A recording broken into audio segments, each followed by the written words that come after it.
Qué bendición es poder estar hoy en la casa del Señor, amén. Y poder consagrar la semana, sobre todo con su palabra, que su palabra nos dé dirección. Todas las decisiones que nosotros vamos a tomar durante esta semana, en casa, en nuestro trabajo, con la familia, en cualquier lugar. No sé si alguno de ustedes vio la noticia que se publicó en redes sociales. Por supuesto, estas noticias que yo les voy a compartir no son tan taquilleras en los medios de comunicación oficiales de nuestro país, pero las redes sociales pueden proporcionar bastante información al respecto.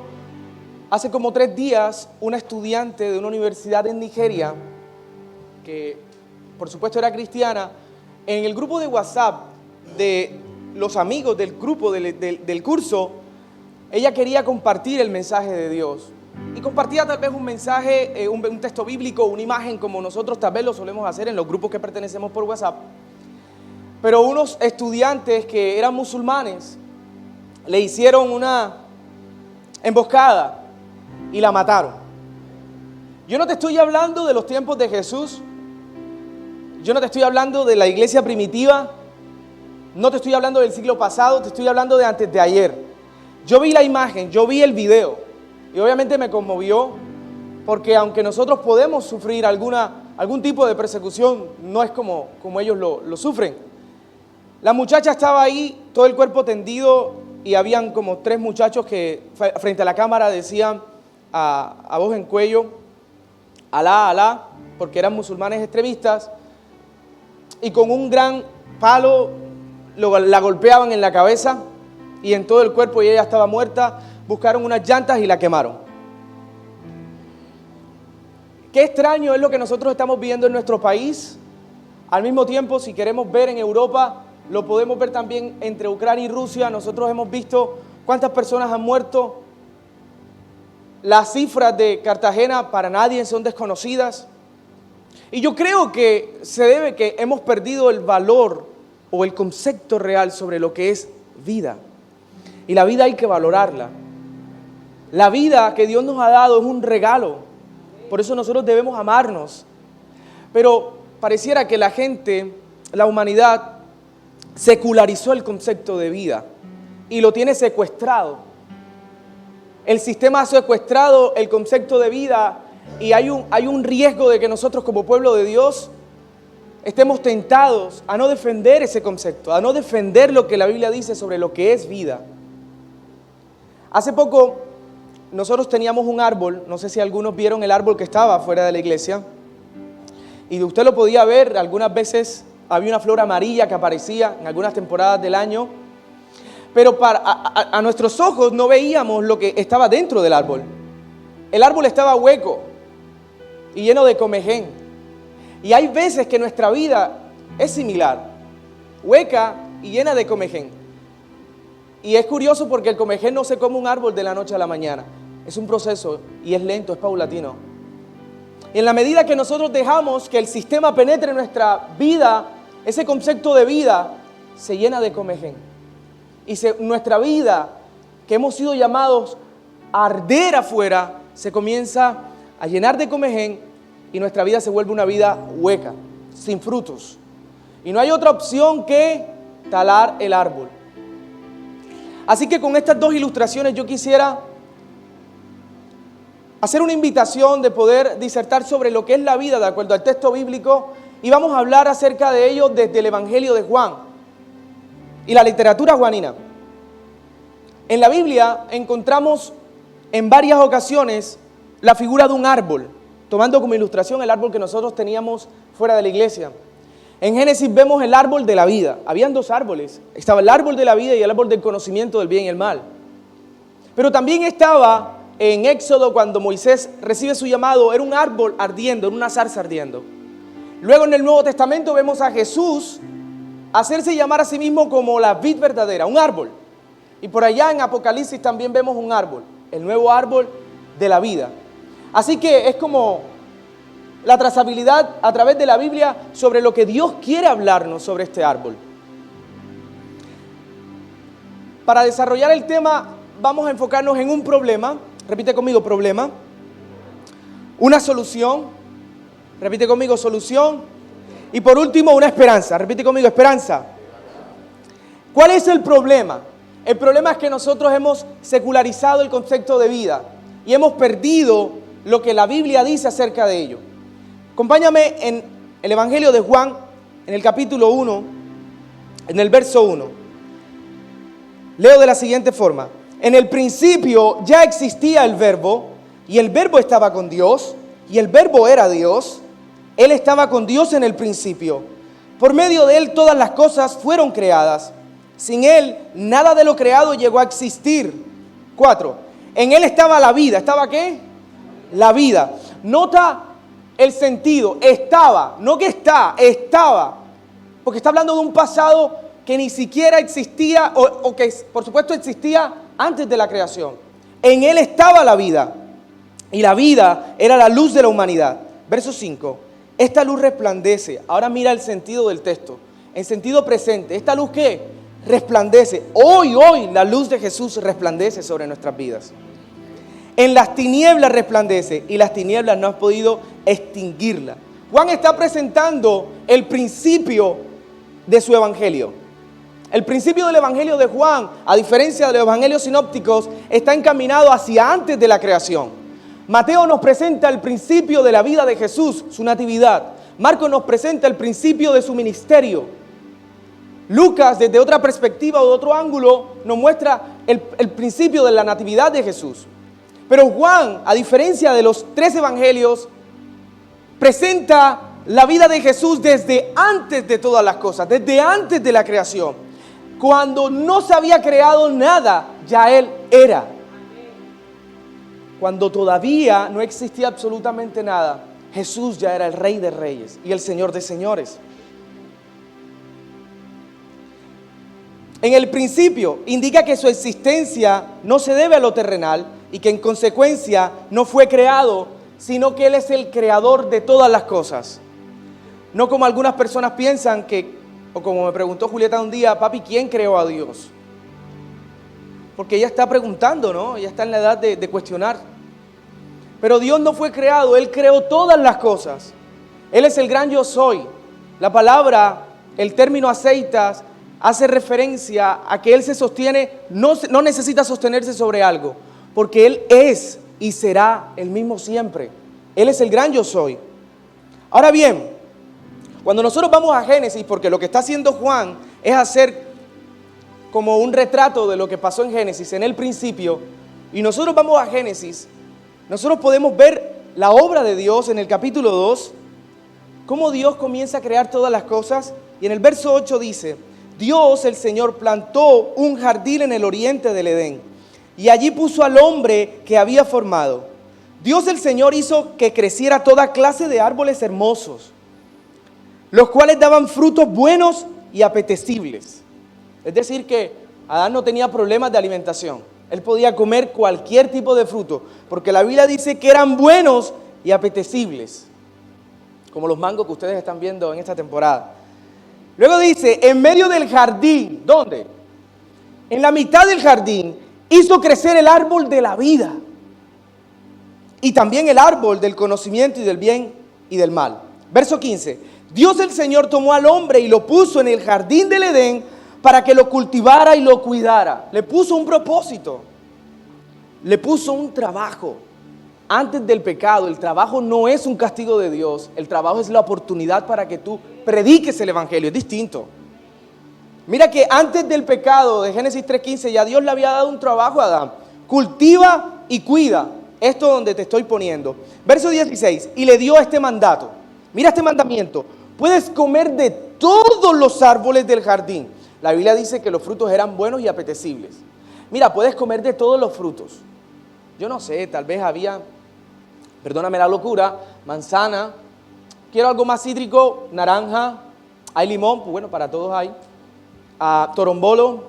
Cualquier tipo de fruto. Tú puedes comer cualquiera, pero mira el mandato. De este tú no vas a comer. No lo puedes comer. Ahora, todos conocemos la historia. ¿Qué fue lo que hicieron ellos? Justo lo que Dios dijo que no hicieran. Ahora, del 100%, esto equivalía a la minoría. Ellos tenían todo para comer, pero quisieron comer de lo único que Dios le dijo, no comas. Y esa tendencia, ese patrón se repite en la Biblia. El hecho de que la humanidad quiera tomar el lugar de Dios, y cuando tomamos el lugar de Dios, Dios emite un juicio. Y Dios emitió un juicio. Ellos perdieron la relación que tenían con Dios, la relación vertical, y fueron expulsados. Y al perder la relación vertical con Dios, entonces no hay sentido entre la relación horizontal. Caín mató a Abel. Están viendo las consecuencias del pecado por una simple razón, porque desobedecieron a Dios y quisieron tomar su lugar. Y eso es lo que estamos viendo nosotros en Ucrania. Se perdió el sentido de la vida porque la gente quiere tomar el lugar de Dios al llamar malo bueno. Al decir qué es bueno y qué es malo. Es Dios quien ya lo ha dicho, lo que es bueno y lo que es malo. Y la vida se respeta. Él es quien la da y Él es el único que puede quitarla. Pero vemos lo contrario en la humanidad. Hace poco entrevistaban a un ruso y él decía que le encantaba cómo torturaban a los ucranianos, a las personas. ¿Qué es esto? Es el sentido, es el retrato de la muerte de Abel. Caín mató a Abel y nosotros lo vemos y está en nosotros. La diferencia es que el Espíritu Santo está en nosotros y aunque seguimos siendo pecadores, somos justificados. Y antes de poder actuar, el Señor nos convence de pecado a través de su Espíritu y nos guía hacia toda verdad. Y ya no es nuestra naturaleza pecaminosa la que gobierna, sino la del Espíritu. Esa es nuestra esperanza. Pero los que no tienen a Dios no hacen esto, sino que se dejan llevar por sus placeres, por sus deseos. Y por supuesto se va a cumplir lo que pasó con Caín y Abel en otras esferas. Ahora, se perdió la relación vertical, se pierde la relación horizontal. Y entonces nosotros vemos en el capítulo 5 de Génesis cómo a pesar de que la gente vive mucho tiempo, la conclusión es que muere. Tal persona vivió mucho tiempo, pero murió. Tal persona vivió mucho tiempo, pero murió. Porque donde está el pecado, todo parece al parecer al principio que hay vida, pero va a terminar en muerte. A excepción de Enoc, que caminó con Dios. Dios empieza a entretejer nuevamente un plan. Y entonces llama a Noé y le da una instrucción que para muchos es absurda, porque los planes de Dios para el mundo son absurdos. Era absurdo que Jesús muriera a través de la cruz y se hiciera maldito, pero fue a través de esa herramienta absurda que Él nos dio la vida eterna. Y es un patrón que se repite en la Biblia. Los instrumentos de Dios no son los mismos que los nuestros. Luego ellos, por allá en el capítulo 11, quieren construir una torre, porque quieren ser como Dios. Nuevamente se repite lo que pasó en el jardín. Yo quiero ser como Dios, yo quiero ser mi propio dueño. Y Dios envía un juicio, diferentes lenguas, no puede haber comunicación, se dispersan. Solo hasta el capítulo 12, Dios llama a Abraham y le da una promesa y le dice: sal de tu tierra y tu parentela al lugar que yo te mostraré. ¿A dónde? ¿Cuál es ese lugar? No, Abraham, el lugar no existe, al que yo te mostraré. Es una dependencia. Tú tienes que depender de mí, no puedes tomar el lugar mío. Yo te mostraré el lugar. Salte de ti mismo, salte de lo que te gobierna. Y entonces vemos que Dios comienza nuevamente a hacer su plan maravilloso. Pero el pueblo termina preso en Egipto, esclavo en Egipto. Y Dios llama a Moisés. ¿Y cómo lo llama? Dios se le aparece a través de una zarza ardiendo, un árbol. Y le dice a Moisés: el lugar donde estás es un lugar santo, así que descálzate. Y empieza a tener una conversación con Moisés. Y ahí Dios se revela como el yo soy y el que seré. Señor, ¿pero qué le voy a decir al faraón? Dile que el que te envía es el yo soy. Y Moisés tiene una revelación con Dios. Y de ahí en adelante Dios comienza nuevamente a hacer un plan maravilloso porque quiere tener una relación con nosotros. ¿Estás viendo el patrón? ¿Me sigues con el patrón? Que Dios en su misericordia siempre ha querido tener una relación con nosotros. Ahora, nota que el texto en Génesis dijo que si comía de ese árbol, ciertamente moriría.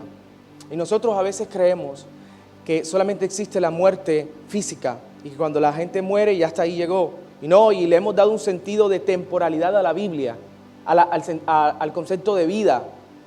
La gente piensa que cuando muere hasta ahí llegó. No, nosotros pensamos distinto. Una vez morimos hay una vida eterna que nos espera. Y eso es lo que nos diferencia. Hay vida después de esta vida. Yo quiero llegar a estar con el Padre y allá encontrarme a personas que ya no están aquí. Guardamos la esperanza que estén ahí. Y yo guardo la esperanza de estar ahí, no sé tú. Pero yo quiero estar ahí. con ese nuevo árbol y de comer de todos sus frutos. Ahora, ¿cómo murieron ellos? ¿Qué pasó con el sentido de vida? Por comer de ese fruto, hoy tú y yo podemos hablar de aborto. ¿Qué? Si Dios es el dueño de la vida, ¿por qué abortar? ¿Por qué si es el dueño, Él es el que determina si sí o si no? Pero también podemos hablar de lo que está pasando en Ucrania. Miles están muriendo porque hay una persona que quiere poder, quiere tomar el lugar de Dios. También pudiéramos hablar de la muerte por persecución, pudiéramos hablar de la nueva muerte. Ahora las personas pueden automatarse por un medicamento y es legal. ¿Qué está pasando? Hemos secularizado completamente el sentido de la vida y lo peor es que a nuestros ojos se ha normalizado. Vemos una noticia, sicariato, y pasamos el dedo porque es que ya es normal. Nosotros hemos crecido en un contexto de muerte, pero Dios no nos llamó a eso, Dios nos llamó a vida. Y nos tenemos que escandalizar cuando esto pase. Porque está en nosotros. Por el pecado tenemos una disposición a lo malo. Ahora, ese es el problema. Que nosotros desde Génesis quisimos tomar el lugar de Dios. Y Dios nos expulsó del jardín. ¿Cuál sería entonces la solución? Porque aunque Moisés liberó el pueblo, hicieron un becerro de oro. Y nuevamente quisieron usurpar el lugar de Dios. Y a pesar de que Moisés tuvo la revelación con Dios, ese nuevo árbol ardiendo. Y termina el Antiguo Testamento y es necesario un mejor profeta, un mejor juez, un mejor sacerdote. Pero hay una solución. Y ahora nosotros vemos a Jesús llamarse a sí mismo, yo soy la vid verdadera. Jesús se presenta en Juan de diferentes formas, porque Juan rescata la identidad de Jesús, a diferencia de Marcos que rescata sus acciones, Mateo y Lucas rescatan sus relatos, Juan rescata la identidad de Jesús. Y entonces hay 7 yo soy. Yo soy la resurrección y la vida. Yo soy el camino, la verdad y la vida. Yo soy el pan de vida. Yo soy la vid verdadera. Yo soy el buen pastor. Yo soy la puerta. Yo soy la luz del mundo. Y en particular hay 3 de estos 7 yo soy que están relacionados estrictamente a la vida. Yo soy la resurrección y la vida, porque hay vida después de la muerte en Cristo. Yo soy el camino, la verdad y la vida. No existe otro camino, no existe otra vida, no existe otra verdad. Él es el único.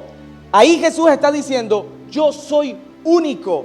Muchos dioses, la gente puede hablar de muchos dioses diciendo que, bueno, este Dios me enseña que amemos, pero ningún Dios puede definirse ni lo pueden definir como amor en esencia. La única deidad, el único, el Rey de Reyes, Él es la esencia del amor. Dale un fuerte aplauso a Él. Yo soy el pan de vida, porque aunque nos alimentemos de cualquier cosa, vamos a seguir teniendo hambre. Pero eres el único pan de vida. Yo soy la vid verdadera, yo soy el buen pastor, y por supuesto, cada una de las siguientes referencias están estrictamente relacionadas con la vida. Al decir, yo soy la vid verdadera, porque solamente en Él nosotros podemos hallar fruto, y un fruto que nos lleva a vida. Ahorita vamos a hablar de eso. Yo soy el buen pastor, porque hay otros que usurparon ese lugar, y el buen pastor da su vida por las ovejas. No como aquellos que treparon la cerca, ellos no morirían por las ovejas. Hay falsos maestros, decía Jesús. Hay personas que quieren ser pastores de ustedes, pero no lo son. Ellos no están dispuestos a morir por ustedes. Pero yo sí soy el buen pastor, que da su vida por las ovejas. Y yo quiero decirte hoy que tú tienes de tu lado el mejor pastor, que dio la vida por ti y está dispuesto a acompañarte y nunca dejarte solo. Ese es tu Dios, el buen pastor, que como lo cantábamos ahorita, nos guiará por verdes pastos. Y el texto me encanta porque dice, cuando pase por valle de sombra de muerte, ¿qué? No temeré. ¿Por qué? Porque es simplemente la sombra. Y la sombra de un perro jamás ha mordido a nadie. Y la sombra de una pistola jamás ha matado a nadie. Ese valle es simplemente una sombra mientras estemos al lado de nuestro pastor. Amén. Juan entonces en el capítulo 15, ya no en el capítulo 1, sino en el capítulo 15 va a seguir hablando de vida. 54 veces se menciona la palabra en este evangelio, la vida, porque la relaciona con la vida eterna. Y entonces él dice esta declaración: yo soy la vid verdadera y mi Padre es el labrador. Verso 2, toda rama que en mí no da fruto, la corta, pero toda rama que da fruto, la poda, para que dé más fruto todavía. Poda, importante. Ustedes ya están limpios por la palabra que les he comunicado. Permanecer en mí y yo permaneceré en ustedes. Así como ninguna rama puede dar fruto por sí misma, sino que tiene que permanecer en la vid, así tampoco ustedes pueden dar fruto si no permanecen en mí. Ahora, cuando Jesús dice que es la vid verdadera, no es porque necesariamente existe una vid falsa, pero sí ha existido históricamente una vid infructífera, y es Israel. En el Antiguo Testamento podemos reconocer a Israel a través de la vid, pero era una vid que no cumplió las demandas, y era una vid que nuevamente se desviaba del camino, y pasaba lo mismo que pasó en el jardín.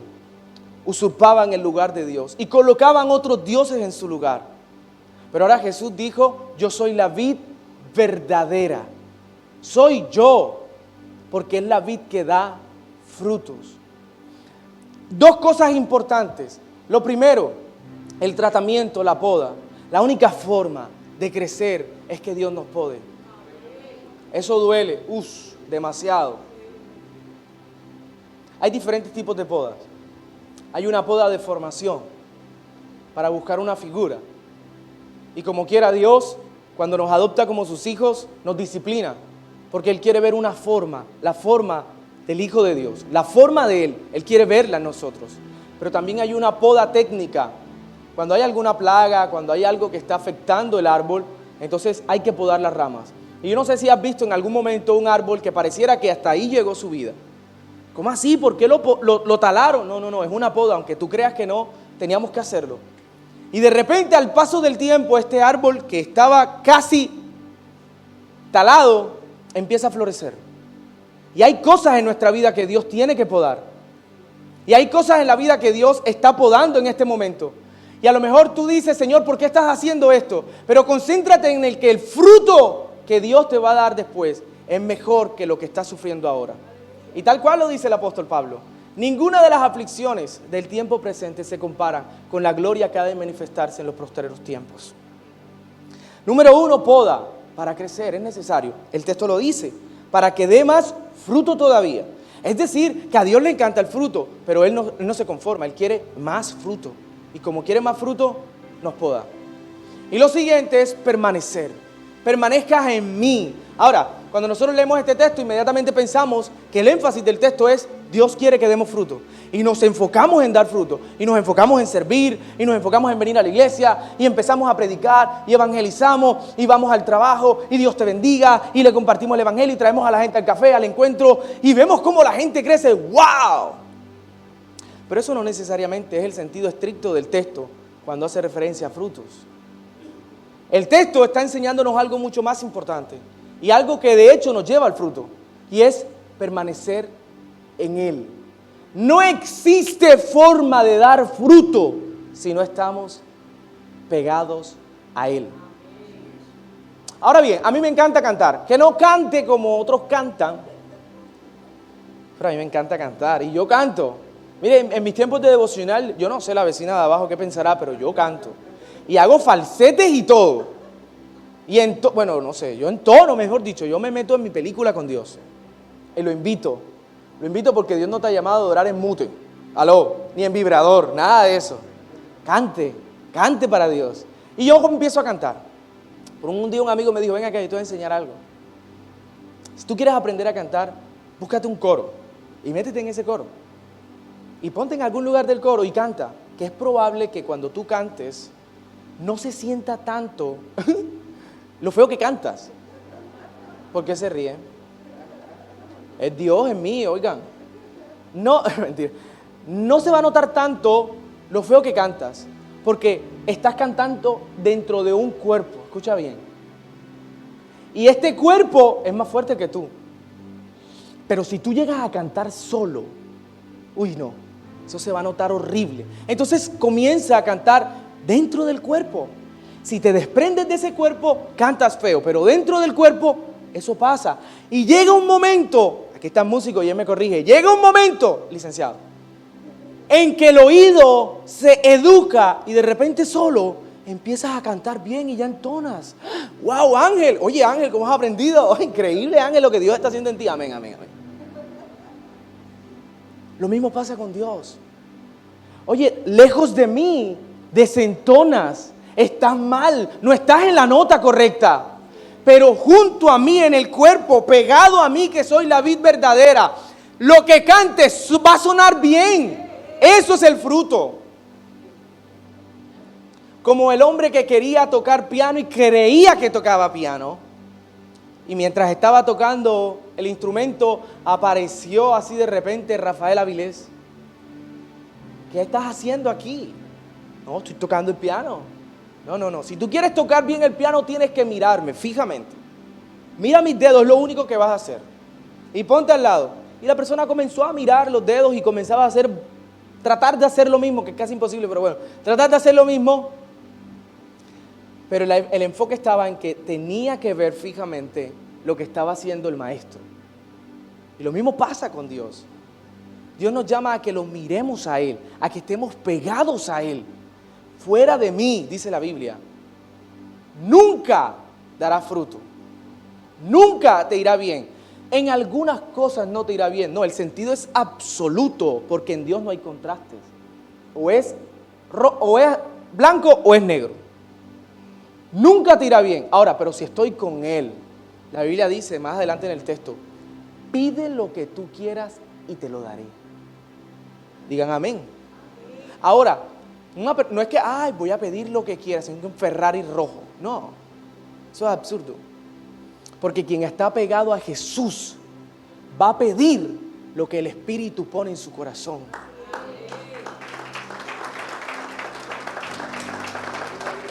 Gloria a Dios, yo soy la vid y ustedes son las ramas. La distinción que Jesús hace no es una distinción al garete. Tiene sentido, es intencional. En otras palabras, yo soy el que manda aquí. Tú eres una simple rama. Tú no tienes el protagonismo en esta historia. Sin mí, rama no existes. Y tú probablemente cortas la rama de un árbol y en minutos va a seguir siendo una hermosa rama. Pero al cabo de 5 días la rama se va a marchitar. Y nosotros vemos personas, y a mí mismo me pasa, que a veces creemos que cuando nos alejamos de Dios, todo sigue siendo igual. Y la gente ve a lo externo, como levantan las manos, y todo sigue igual, pero por dentro el comején está comiendo. Y de repente al cabo del tiempo ya no haces tu devocional, ya no vienes el miércoles a las 5, el otro miércoles no me lo pierdo.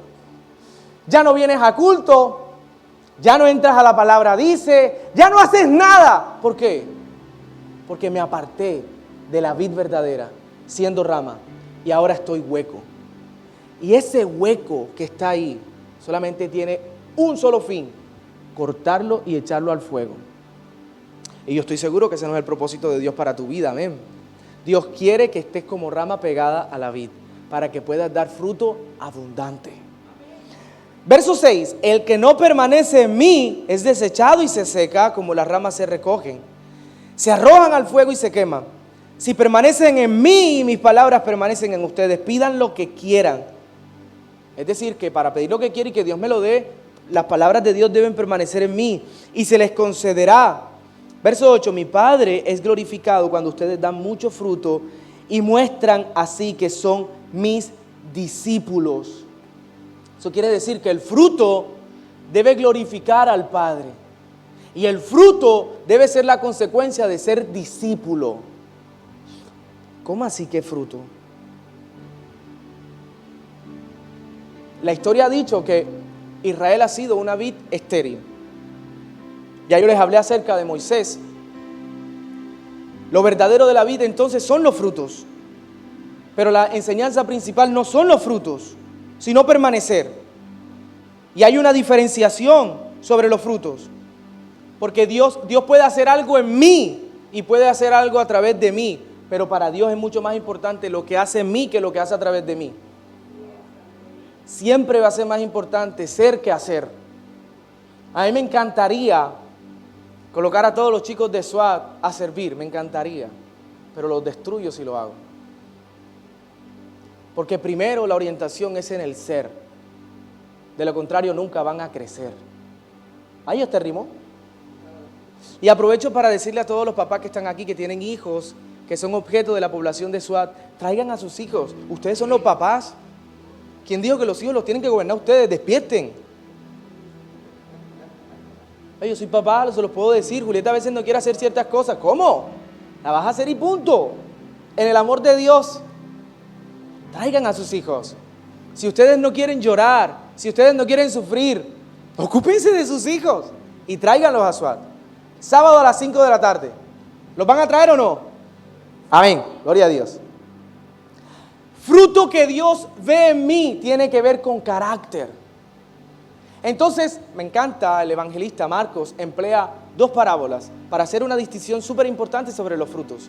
La parábola del sembrador, capítulo 4, si lo quieres leer en tu casa, para profundizar. 4 escenarios. En cada uno de los escenarios cae la semilla, y la semilla es la palabra. Es decir, que cada escenario recibe la misma palabra. Pero los 3 primeros escenarios no dan fruto. Por cualquier razón. Por las riquezas de este mundo, por la ansiedad de este mundo, por los problemas de este mundo. Pero no dan fruto.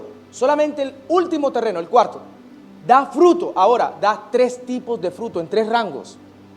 Fruto al 30. Yo les pregunto, ¿eso es fruto o no es fruto? ¿Eso es fruto? Fruto al 60. ¿Fruto o no es fruto? Oye, ¿eso es fruto? Hay palos de mango que dan más frutos que otros, pero como quiera dan mango. Y hay otro tipo de fruto, ese es el que todo el mundo desearía, al 100 por 1. Pero Dios, Jesús, nos está enseñando aquí que hay 3 tipos, 3 rangos. De hecho, hay temporadas en nuestra vida donde no va a ser mismo el rango de fruto que vas a dar. Cuando eres joven, a lo mejor darás un 200. Pero luego te casas, tienes hijos, viene el pote, la prepagada, todo lo que enreda el hijo del pote, las 5P como llamo yo. Ya no tienes el mismo tiempo. Y ahora Dios te llevó obligado a que te levantes y hagas tu devocional, porque ya no te puedes levantar como antes, ahora te tienes que levantar antes que ellos se despierten. Y ya no vas a rendir el mismo fruto que antes, a lo mejor será el 30. ¿Cuál es la diferencia? Hazlo con pasión. Si antes servías en los 3 cultos, pero por alguna razón no puedes hacerlo, sirve en uno, pero no dejes de hacerlo. Hazlo con pasión, pero no nos frustramos porque queremos dar el 100 por 1. Es que Dios nunca nos llamó a hacer. Dios nos llamó primero a ser sus discípulos. Y cuando yo soy discípulo, así sea que abra la puerta, yo estoy apasionado por el Dios que me salvó. Porque se trata de Él, no de mí. Ahora, esa es la primera parábola. El sembrador. ¿Quién es el sembrador? Jesús. Él sabe por dónde le entra el agua al coco. Él sabe cuál es la fórmula. Él sabe todo. Pero nos está enseñando que este fruto es necesario. Primero, para que dé fruto es necesario la palabra. Y la palabra viene por el oír. Y la palabra son las enseñanzas de Jesús. En otras palabras, la palabra hace que nuestro carácter se parezca más al de Cristo. Luego entonces, el fruto que Dios espera de mí es que yo sea como Cristo. No es otro tipo de fruto que está hablando. Pero el evangelista es tan intencional y luego dice, ¿sabes qué? Vamos a proponer otra parábola. Ya no es la del sembrador, sino la del hombre que siembra. Una parábola distinta porque aquí está el sembrador, él sabe, él es profesional, pero acá está el hombre que siembra. Y este hombre que siembra, mira, no tiene ni idea cómo pasa el tema. La Biblia lo dice, sea que duerma, sea que esté despierto, la tierra da fruto por sí sola. ¿Da fruto o no da fruto? Pero por sí sola, es decir, no necesita la intervención del hombre. Porque hay un fruto que Dios procura en mi vida, pero hay otro fruto que Dios va a dar conmigo o sin mí. No depende de mí. Y llega un momento en que primero el tallo, luego la espiga, y hay que meter la hoz, y viene la cosecha. Y esto te lo digo ¿por qué? Porque en las familias, a veces, la esposa quiere producir un fruto en su esposo. O el esposo quiere producir un fruto en su esposa. Te tienes que levantar. Y entonces la esposa, claro, se levanta. Señor. Y él está orando para que Dios avive su hogar. Y la esposa está orando porque el hombre la está atosigando.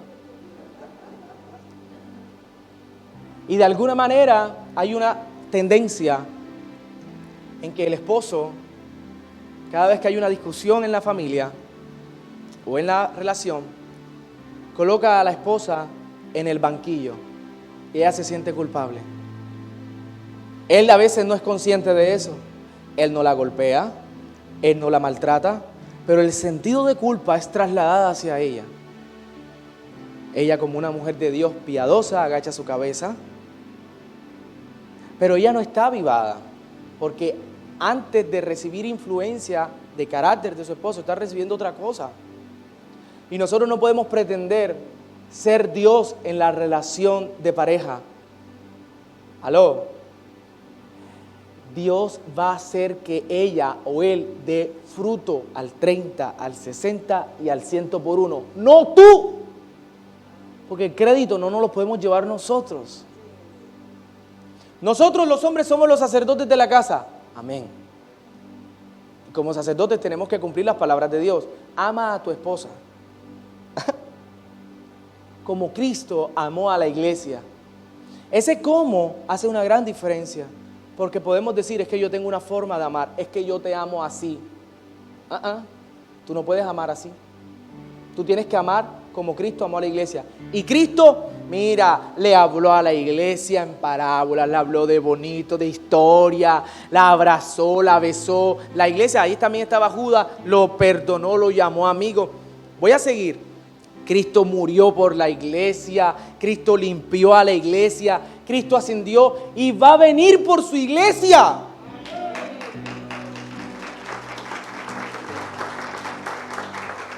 De esa misma forma, el esposo debe amar a su esposa.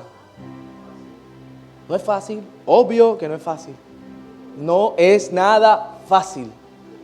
Hay algunas personas que se bañan a que el Señor haga su obra.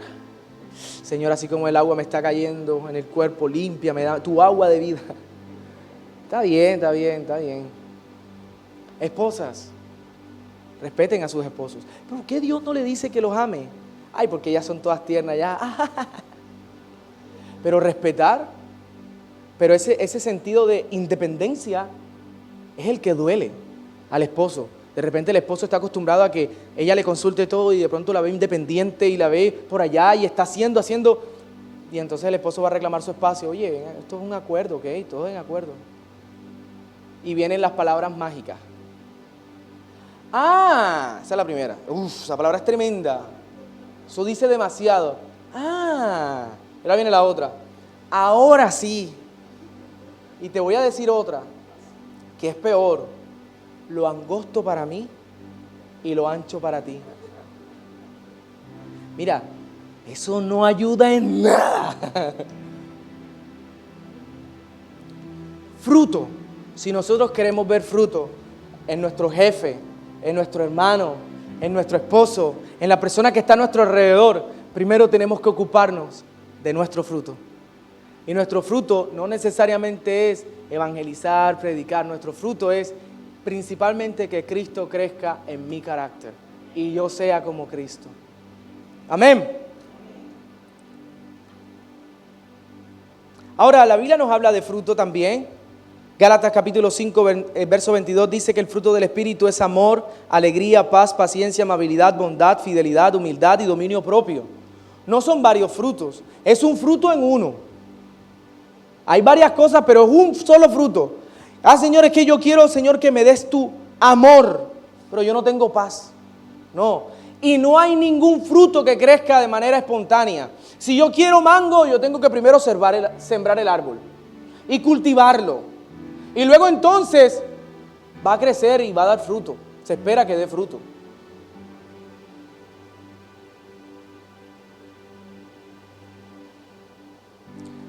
Nosotros vemos a Jesús llamarse la vid verdadera, pero en la historia de la Biblia nos muestra que nosotros matamos a Jesús y fue crucificado. Bueno, hasta ese momento todo el mundo pensaba, hasta los discípulos de Emaús, pensaban que ya había terminado todo, pero de repente, así como la semilla para crecer tiene que morir, Jesús murió, pero resucitó y estaba gestándose entonces un nuevo árbol, un gran árbol, que nos daría sombra a todos. Y esa es nuestra esperanza. Pero para nosotros comer de la vid tenemos que morir. Si la vid verdadera murió para que su fruto nos dé vida eterna, entonces nosotros al comer de ese fruto tenemos que morir también a nuestra vieja naturaleza para crecer en esta nueva vida que Dios nos da. ¿Morir de qué? Mira lo que nos dice la Biblia en 1 de Juan capítulo 3 verso 14.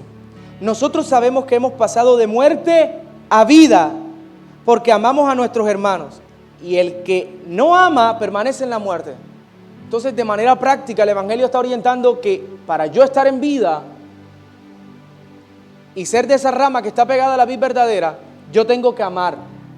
1 de Juan 3:16 dice: en esto conocemos lo que es el amor, en que Jesucristo entregó su vida por nosotros, así también nosotros debemos entregar la vida por nuestros hermanos. El sentido de vida en el original es zoe y bios. Zoe, una vida espiritual, y bios, una vida física. Pero el Evangelio de Marcos en el capítulo 8 también hace referencia a otro tipo de vida. Cualquiera que quiera ser mi discípulo, tome su cruz y sígame, dice la Biblia. Más adelante dice: cualquiera que pierda su vida, la ganará.